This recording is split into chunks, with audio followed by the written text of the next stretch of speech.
মই অনয়া। এই কাহিনীটো হৈছে গৰম বন্ধৰ সেই ভয়ানক কাহিনী যিটো মই কেতিয়াও পাহৰিব নোৱাৰোঁ। যেতিয়া মই মামাৰ ঘৰত কাৰ্বি আংলঙৰ এখন পুৰণি গাঁৱত গৈছিলোঁ। মামাহঁতৰ ঘৰ একেবাৰেই পাহাৰৰ ওপৰত, কাঠ আৰু ইটাৰে সজোৱা, একেবাৰে শান্ত। কিন্তু কিবা যেন আছিল তাত। চিৰিৰ তলৰ এটি বন্ধ ৰুম, যিটো সদায় বন্ধ হৈ থাকে। এইখন দৰৱাজা কেতিয়াও নুখুলিবি অনায়া, লাগিলে যি কি হৈ যাওক।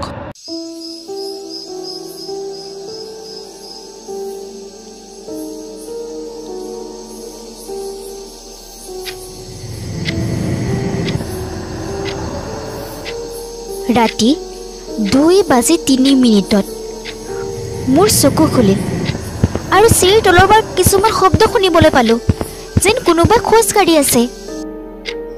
আইতাই দূৰৰ পৰা চিঞৰিলে, ভয় নাখাবি অনয়া, লাগিলে যি কি হৈ নাযাওক, তই ৰুমৰ বাহিৰলৈ নলাবি।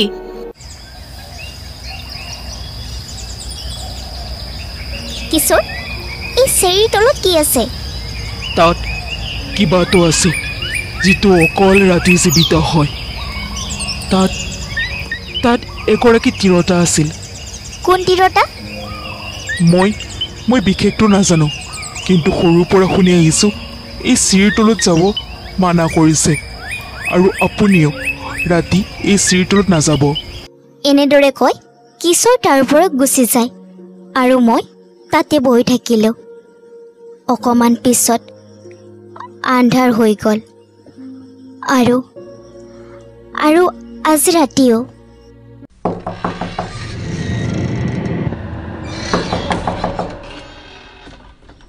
আৰে এইখন দৰজা নিজে নিজে কিয় লৰি আছে? কি হৈ আছে ইয়াত? মোৰ বহুত ভয় লাগিছিল, সেইবাবে মই চকু মুচিছিলোঁ। কিন্তু ভয় লাগিছিল। মোৰ টোপনি আহি গ'ল আৰু ৰাতিপুৱা হৈ গ'ল। দিনততো সকলোবোৰ ঠিকে থাকে, কিন্তু তৃতীয় দিনা ৰাতি। আইতা কি হৈছে তোমাৰ? চকু মেলা আইতা।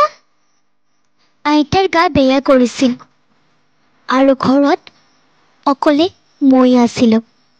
মই সিদ্ধান্ত কৰিলোঁ যে লাগিলে যি কি নহওক, মই আজি তাত কি আছে চাম।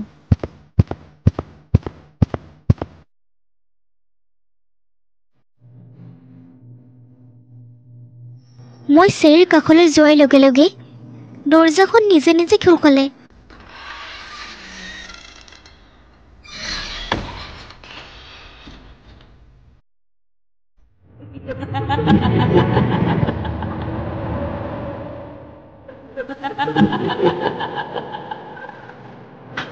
মা, তুমি আহিছা?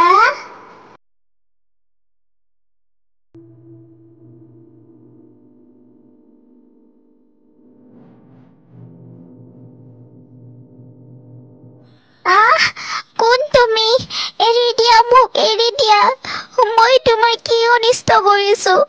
এৰি দিয়া মোক। তুমি মোৰ মা নহয়, এতিয়া তুমিও মৰিবা।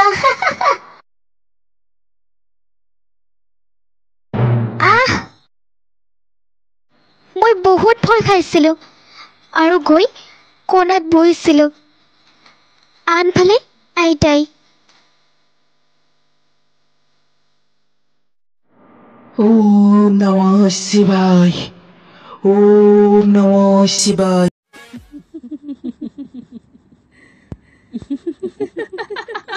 সেই ছোৱালীজনীৰ আত্মা লাহে লাহে মোৰ ওচৰ চাপিবলৈ ধৰিলে আৰু হঠাতে সেই আত্মাটোৱে মোক আক্ৰমণ কৰিলে।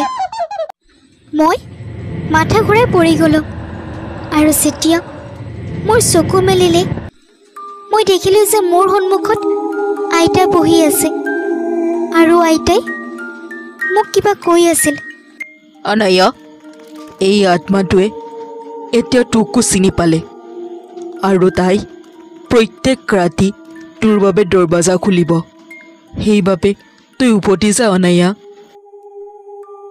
আইতাৰ কথা শুনি মই ঘৰলৈ উভতি আহিলোঁ কিন্তু সেই ঘটনা মই কেতিয়াও নাপাহৰোঁ